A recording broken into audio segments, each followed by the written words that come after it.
Welcome, Jahkil. Thanks for joining us. Thank you for having me. I'm so excited. Your story is so amazing, and I was very intrigued with um, with your story of starting a nonprofit at just age 8. Thank So, you. what's your nonprofit called? It's called Project I Am. Okay, can you tell us a little bit about what Project I Am is?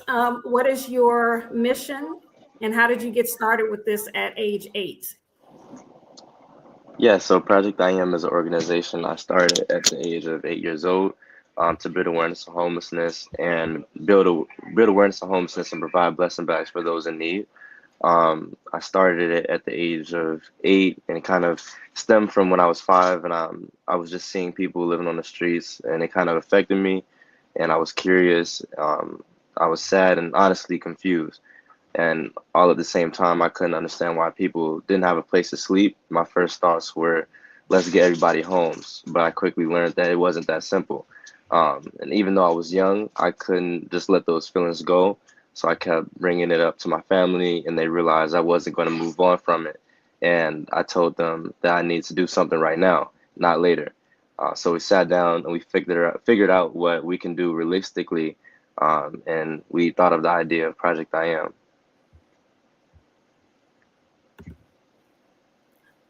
So that was in 2016, correct? 2016, yes, What city did you start Project I Am in? in Chicago. In Chicago. So, people at age 8 typically are still trying to, play with toys and worried about getting some new clothes, and you're worried about the homeless.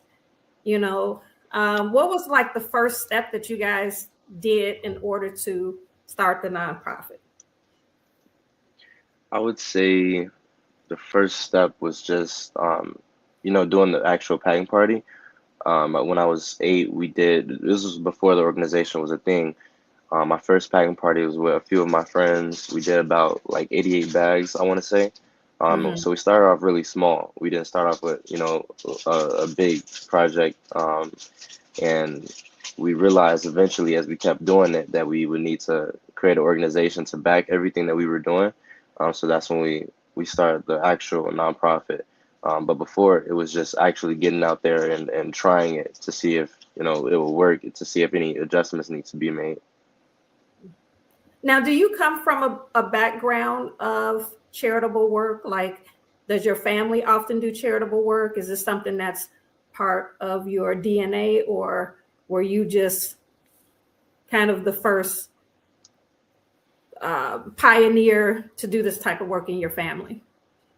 Actually, I give a lot of the credit most of the time to my family because they are so, in that field. Growing up, seeing my parents work for themselves and see most of my family just be their own boss, it kind of inspired me to, I guess, want to do the same when I got older. And it was just like the perfect timing with, everything that I had saw in the homeless community and having an actual passion for it. It kind of just worked itself out with me just already having that goal of being my own boss, and then actually seeing a problem that I'm passionate about.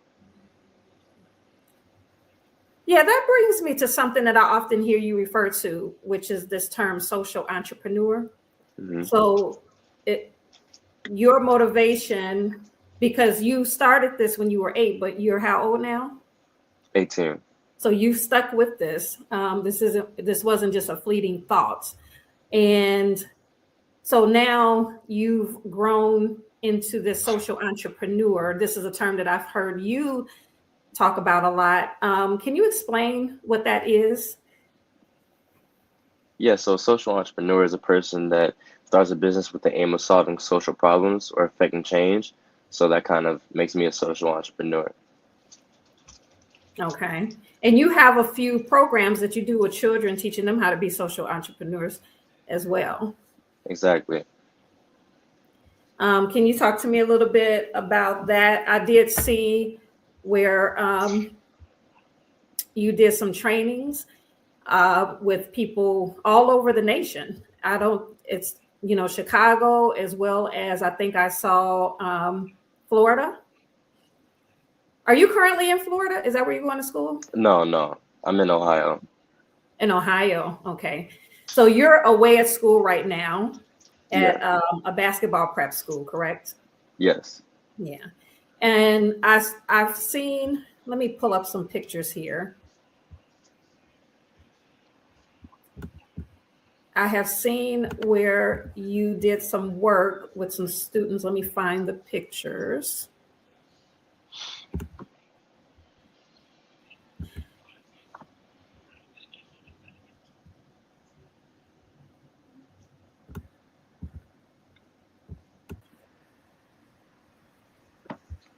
So do you remember this group of children? Yes. What school was this, and what were you teaching them? How long was the program? Was it just a day? Were you with them for an extended period of time? So this was actually different than the class that I teach. I'm forgetting the name of the school, but this is actually a part of the campaign that I started, the project I Am Next Up, which is basically where we're having young people run Project I Am where they are. That's kind of how I've been able to expand with me being in school now to places all across the world, with people running their own Project I Am in places like the UK and Spain, as well as Florida, like you said, in this school as well. This is actually in France. This In school right France. here is in France. So they have their own campaign going on right now. But that's different than the actual classes that I started to teach in schools a few years ago. So basically, with Next Up, which is this program, you're teaching them how to do their own Project I Am Not in their. necessarily teaching, but it's kind of like they have their they build like their own little club kind of, and then they do like service projects and stuff that they want to do in their communities, but it's kind of under the same blueprint as how we run things at Project I Am. Okay.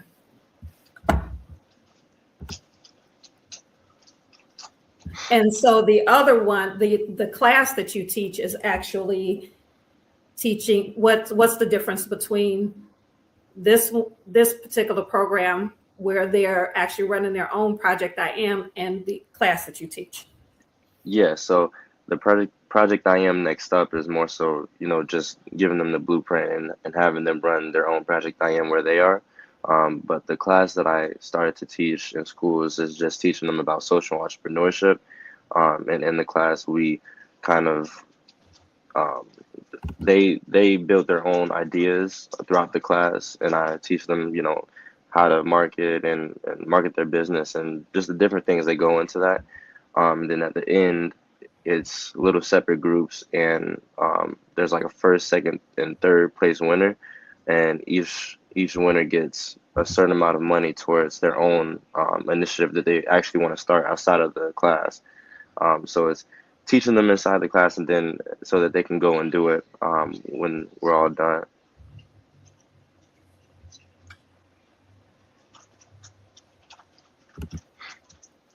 Now, at some point when you were younger, you met President Obama. Tell me about that experience. How did that come about? Yeah, so in 2020, 2017, he named me one of 2017's most influential people. Then I later got to meet him in 2018 when the Obama Foundation, they requested me to come to a reception. And it was when I got there, it was just a room full of adults. It was me and my mom, and I was the only kid there. And we ended up like networking for about an hour.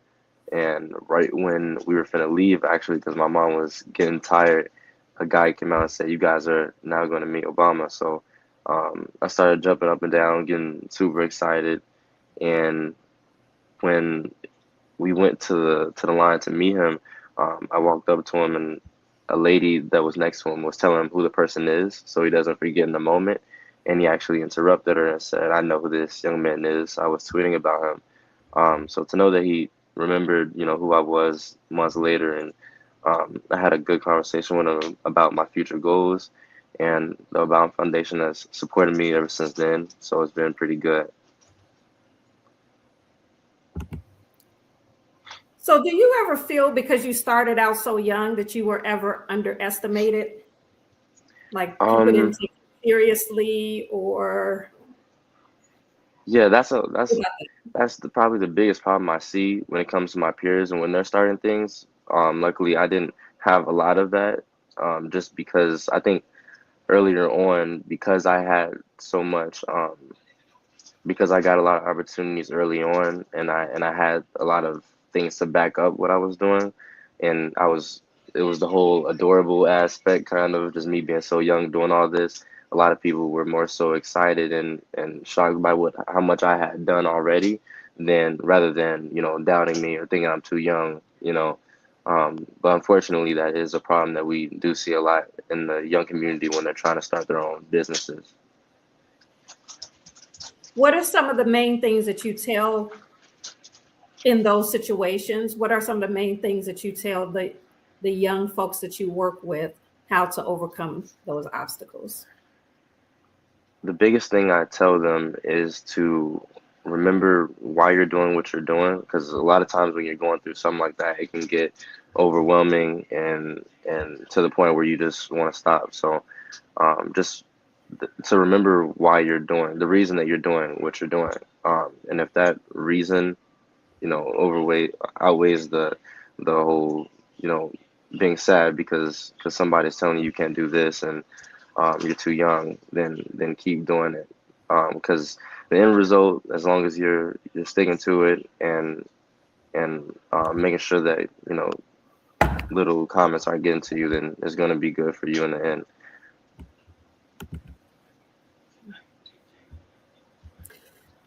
So do you have, how did you build your team, at such a young age? How did that come about? Or do you still work with the team that you started with initially?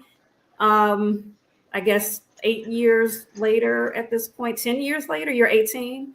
Yeah. So 10 years later, are you still kind of with that core team that you started with, or has it expanded greatly? Mhm. Yeah, so my parents and my grandmother are my core team, I'd say. But Project I Am is powered by thousands of youth volunteers now from around the world who kind of keep it alive. But my family, and it's like a family movement, because that's like the core people that I started with.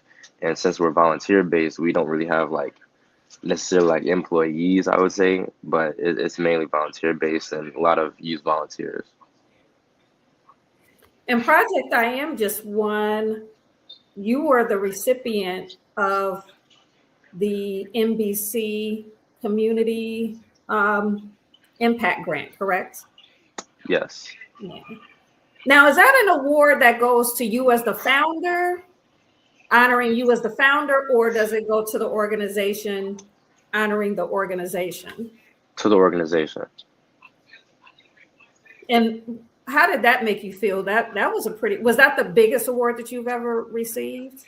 I don't think so, but wait, I don't think so, but it was a pretty cool award to receive, just because any type of grant or award is good for the organization. Just since we're a nonprofit, we fuel off of donations, and things like grants. So whenever that type of stuff happens, it's great because we're able to then put that into buying more toiletry items, um, you know, um, having more marketing for the organization, whether we're having events coming up, especially with Giving Tuesday, which is the biggest event of the year.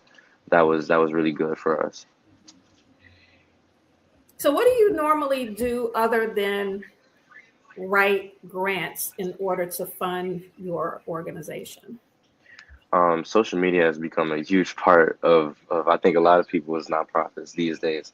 Um, Social media, you kind of have to do social media if you want to be successful in that lane.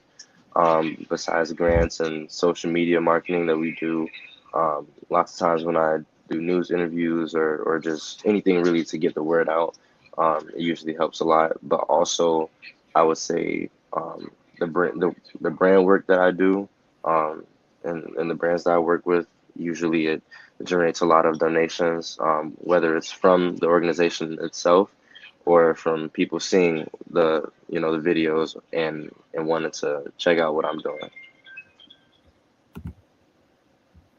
Speaking of videos, we should probably show a video because you've been speaking since you were very young. And I actually know a person who has an organization called Organic Oneness. Does that Hmm. sound familiar to you? I SIDA. think so. I And think so so. so she said that years ago, I don't know how long ago, um, you were a keynote speaker actually at one of her conferences. Hmm. And you are going to be joining her in an initiative this upcoming weekend. I saw a flyer that you will be a part of the King Day of Service. So maybe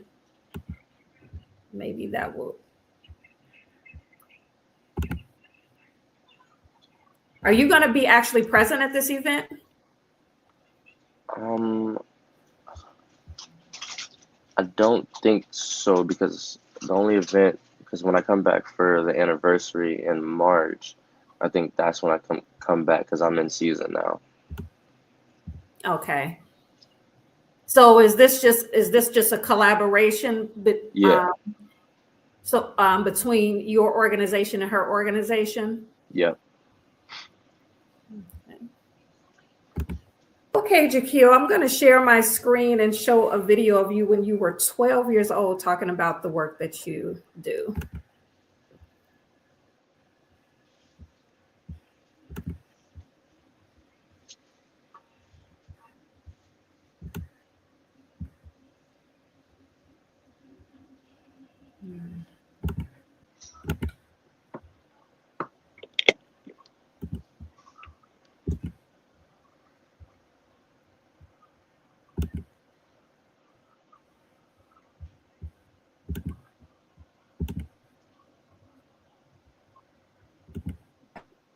Did the work that I do, where I make blessing bags for those in need, and I build awareness. My motto is "Don't wait to be great." It means that us young people don't have to wait until we're adults to be change agents because we can do it right now. My name is Jahkil Jackson. I'm 12 years old, and I have an organization called Project I Am.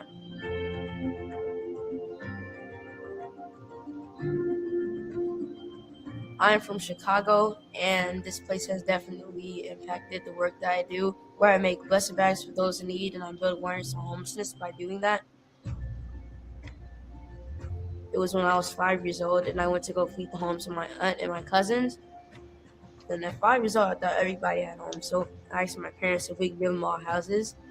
We couldn't do that, so they had a conversation with me, and we were talking about doing like food and stuff. And I wanted to do something different because I felt like toiletry items can last longer. And then we thought of the busing bags. You please don't draw blood on film. Well, yeah, I remember last time. Jahkil is low key over here really enjoying this knife. I'm a little bit afraid. We got 15 of my friends and family to come out, and we packed 88 bags. It was very small. We didn't start off with like 1,000 or something. But after the event, I asked my parents, when is the next one going to be? And they were like, what? Like they thought it was going to be a one-time thing, but I wanted to keep going. I thought we were going to continue this. So they were actually really supportive of that. But able to keep going, we had to build a structure around this. So that's when we came up with the organization to help fund it.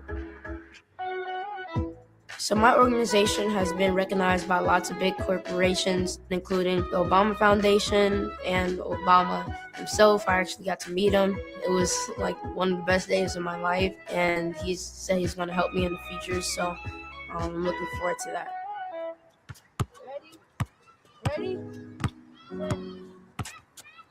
Some of the activities that I do, I play basketball, I tap dance, I break dance, I act, and that really incorporates like some of the things that are used in my organization, like teamwork and having to work together, and that's especially what we have to do when we're doing the blessing bags.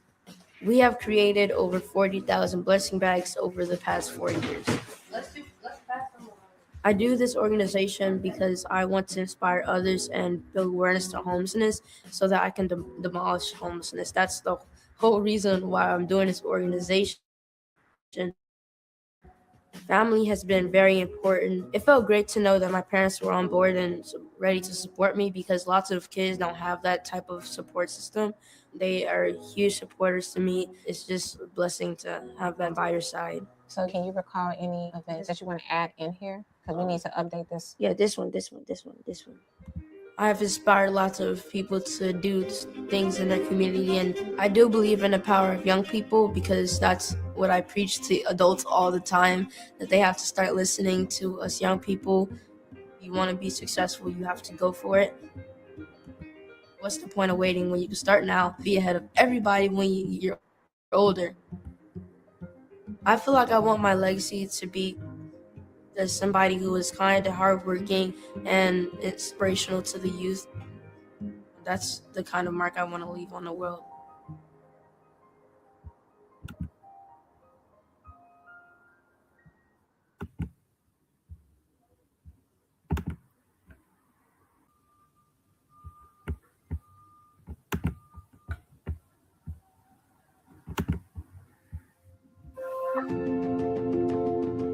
My motto is don't wait to be great. It means that us young people don't have to wait until we're adults to be change agents because we can do it right now. My name is Jahkil Jackson. I'm 12 years old and I have an organization called Project I Am. I don't think it's the sound is I'm from playing. Chicago, and this place has definitely impacted the work that I do, where I make blessing bags for those in need and I build awareness on homelessness by doing that.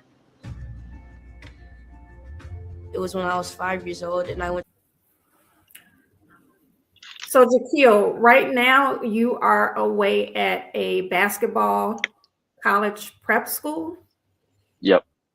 I've never heard of anything like that. Is that what you aspire to be, a basketball player? Yes.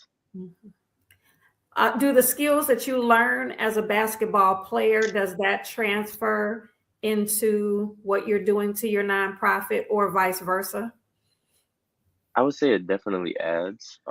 Basketball teaches discipline, consistency, um, and how to lead under pressure. So all of which I kind of carry into my nonprofit work, and everything else that I do.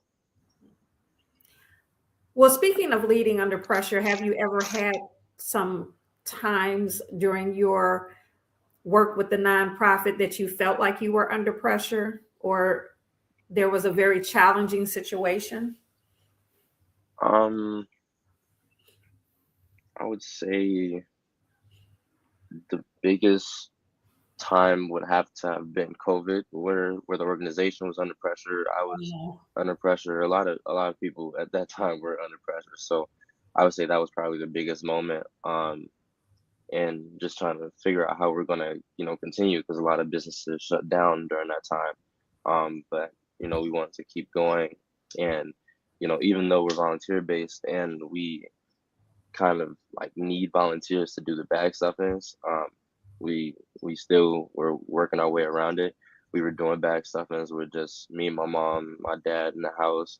Um, so after we got tired of doing that, we started figuring out ways that we can, you know, continue with, other people participating as well. So I created the idea of doing virtual packing parties, which was probably the best idea we've ever came up with because we've been able to have the most people pack bags at one time since then. So that's kind of what came out of that whole experience. Oh, wow, that's awesome. Um, do you still do the virtual packing parties? Yeah, that's what we do for Giving Tuesday. So it's kind of Okay. become the biggest thing that we do every year. This past Giving Tuesday last year, we had about, I want to say 15. Wait, we did 20,000 bags, and we had thousands of youth from all over the world participating. But we Wow. did 20,000 bags in one sitting. So when you say all over the world, what's like the country that you think participates the most in your packing parties? It's not. I don't think it's. I mean, it would definitely be the U.S. because that's where I know the most people. So because it's a lot Mhm. of my friends as well that do it and participate from across the country. But it's little groups and all over the world, I'd say. Nice. How did you make that connection to people all over the world? Because you have Yeah. the Up Next. Is it Next Up or Up Next? I'm sorry, I keep Next up. Next Up. You have the Next Up program that you have been able to make global connections with. How did that come about? How were you able to branch off all the way to France and have Hmm. people starting Project I Am in France? Yeah. A lot of it came from them reaching out to us. A lot of people over the years from across the world have reached out after seeing the work that we were doing and asked how they can get a part of it. But back then, I didn't really know a way that they can participate because a lot of it is like being in person. Right. But then when we created the virtual packing parties out of COVID, it was a way that we can get everybody involved at the same time. So that's why I said it's probably like the best idea we've ever came up with. And it was it's really that. But when I started the project I Am Next Up, it was an opportunity for me to get all those people that I had communicated with from across the world to participate now, and then also people reaching out as well. So how much of the programming are you actively involved in? Like, are you actually writing curriculum, or do you have a team that does that, or writing, guidance, Mhm. or writing trainings for other groups, whether it be for your courses or whether it be for the Next Up program? Yeah, for the classes, actually the same person that helped me write my books is the one that helps me with the curriculum for the classes that I teach. Um, Miss Ariel Biggs, she does a great job at kind of structuring all of the ideas I have. So it's really cool getting to work with her, and she helped with the structure for the class that I taught. Um, and for the project I Am Next Up, there's not like a curriculum, but it's more so like having sitting down and having like Zoom calls every once in a while and just seeing what they're up to, seeing if they need any assistance, if they have any questions for me, for certain things. It's more like that. And you do the Zoom calls personally, or do Yeah, you have other people that also do it? Okay. yeah, So I do the Zoom you're calls. still very active. One of the Yeah. things when I first came across you on LinkedIn, because that's how I got to know you and your work. And when I saw that you were the recipient of I've been following you for a while, but then when I saw that you were the recipient of the NBC grant, community impact grant, I said, wow. And it was around you were announced as the recipient of that grant around the same time as I started this podcast. And so that I was immediately like, okay, he needs to be on the show. You're the youngest person that's ever been on my show. So I was like, number one, we need, a young face. Hmm. People need to know that young people are actually doing this kind of work. Yeah. Young people need to know that they do have power and they can affect change. And I wanted to just really grab hold of that audience. And I was like, Jahkil needs to be on the podcast. So when I saw that announcement, it was my wake up call to say, hey, this brother, let me reach out. And I'm so glad that I did because you're such a pleasant person. Thank you. So this is really cool because if you become a basketball player, like, do you plan on playing professionally, Yeah. go to the NBA and things like that?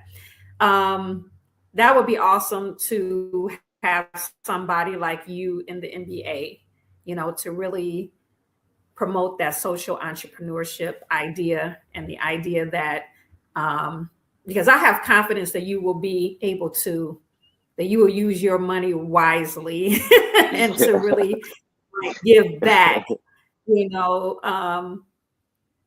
what are the kind of lessons that you've learned through this, like that you're going to carry into your adulthood? That's going to, how has this affected who you are as a person and how you make decisions and things like that? I would say treat people how you want to be treated is the biggest one I've kind of learned out of this. Of course, just that's kind of what the organization is based around. But let me think. Um, that's definitely one of the biggest lessons that I'll carry with me, I feel like. And I think that's how I've kind of grown as a person, especially as an only child. A pretty selfish kid growing up, just because just being an only child will do that. But I've kind of just learned to give to others and um, want to give back in other aspects other than just the homelessness. So I think it's made me a better person in that aspect as well. So what also have you had any specific moments with the unhoused? I just learned that the Yeah, unhoused is a new term that people are using other than homelessness, yeah. because we have another podcaster in our network. Her name is Zelda, and she has a show. She's part of the Female Solution Network, and she has a show called Monday Morning Mindfulness. But um, she also has an initiative. I don't know if you may have heard of her, but she also has an initiative where she feeds the homeless, the unhoused every Friday. And she uses the term unhoused. She was on my show a few weeks back, and we were talking about how, people now are using unhoused and instead of homeless. But have you, um, experienced any situations with the unhoused that either was inspiring to you, or maybe a not so pleasant encounter? Hmm. Because she also shared with me some encounters that weren't so pleasant. Yeah. But tell me about some of the actual interactions that you've had with the unhoused. So one that I can remember the most that was pretty cool. When I was first starting out, I think it was the first shelter that I had given blessing bags out to, but it wasn't the first time I was there. It was just like I was going back. But it was a lady that stayed back after she got her blessing bag because they were kind of lined up to get them, and she stayed back and kind of told us her story and how she got to where she was. Um, and it was a cool moment. She did like a Donald Duck impression, which was pretty cool. Um, and it was just a great experience, just having somebody actually feel comfortable enough to tell us about them and their story. So um, yeah, that was probably my favorite moment. And how old were you when that happened? I want to say I had to have been either 8 or 9. It was really early on. Yeah. Yeah, And it probably made you really aware that these are real people with real lives. exactly. Yeah, exactly. Yeah. You have a book out. Yes. Tell us about that. Let me bring your book to the stage here.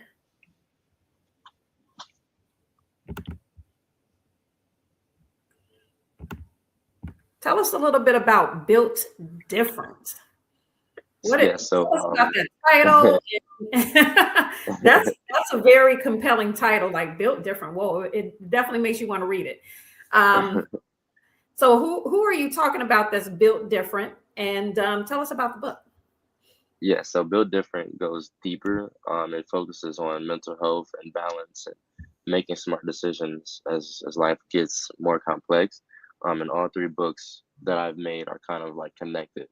They're like a timeline of my life and the lessons that I've learned at each stage. So my other books, actually, Don't Want to Be Great, which is the book I wrote before this one, is more of like a roadmap for middle school students, I'll say, and it introduces social entrepreneurship to them and emphasizes the importance of giving back and working towards your goals. Now, not later on in life.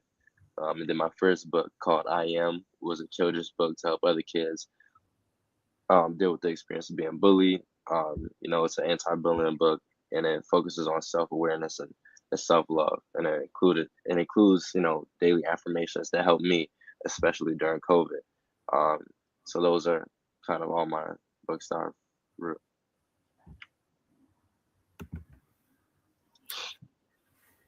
Do you have young people involved in the planning of your organization? Do you have them in leadership roles, people that are your age or younger, or even That's around your age, a little bit older? Yeah, so we're working towards that actually. It's a couple of people that I've started to, mentor a little bit. Younger people who are just, every time they come in for a bag stuff and they're on it, they're excited to give back, and for a couple of years they've been working with organizations, and hopefully, just building more of that. I would love to see that. That's one of my biggest goals, is to just working with young people, and being able to pass things over to them. So hopefully in the future we can get that going. Yeah, maybe you can connect them to other organizations that need young Yeah, people in leadership. Because as a consultant, one of the things that I feel is lacking in a lot of organizations that have been around for a long time, everyone is older. hmm And sometimes that's not a good thing because they may not understand the population that they're working with. yeah, Um, I've seen a lot of organizations that have youth programs, but everybody that's yeah. serving as a mentor, Is older. they're like over the age of 50, you know. Yeah, And I do think that you need the older people in the organization as well as younger people, but you have to have that population that's a little closer to the age group that you're trying to affect, because they can yeah, give more suggestions on how to kind of relate to that population if they're working with youth. And also, even if you're not working with youth, the youth can just bring fresh ideas.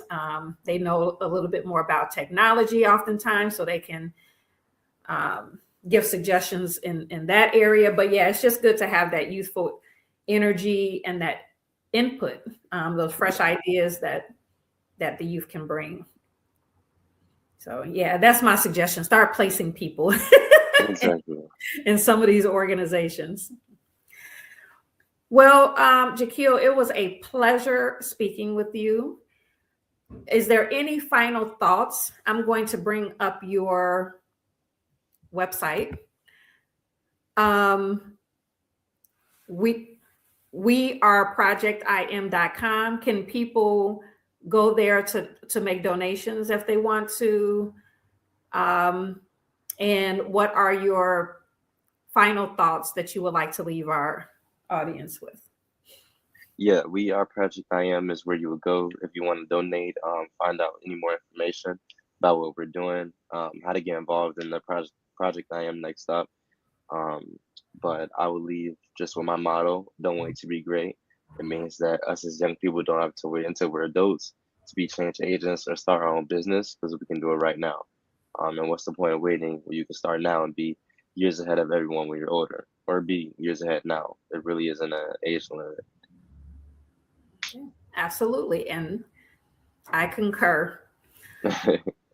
Thank you, thank you, thank you for taking the time out of your busy schedule, because I know it was very hard booking you. So I do know that you're busy, and so I do greatly appreciate you taking the time to talk with us today. No problem. Thank you for having me. Thank you.